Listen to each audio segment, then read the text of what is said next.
सबसे पहले आपको बताएं कि कलअदम BLA के दहशतगर्दों से पंजगोर में 7 निहत्ते बेगुनाह मजदूरों को बेदर्दी से कत्ल कर दिया गया।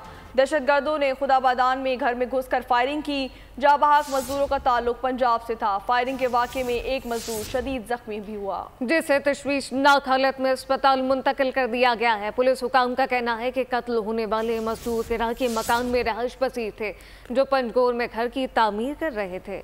बलूचिस्तान में कलअदम BLA के दहशतगर्दों का फिर बुज़दिलाना वार। पंजगुर के इलाके खुदाबादान में घर में घुसकर फायरिंग, 7 मजदूर मौके पर ही जाँ बहक हो गए, एक मजदूर शदीद जख्मी हुआ।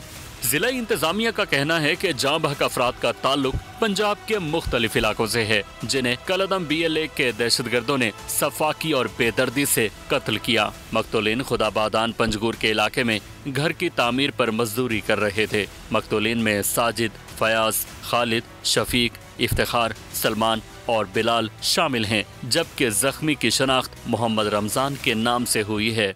पुरसा को इत्तला मिलते ही घरों में कोहराम मच गया। जराए के मुताबिक शहीद होने वाले अफराद की लाशें सुबह मुल्तान एयरपोर्ट पहुंचाई जाएंगी, वहां से उनको आबाई इलाकों में पहुंचाया जाएगा।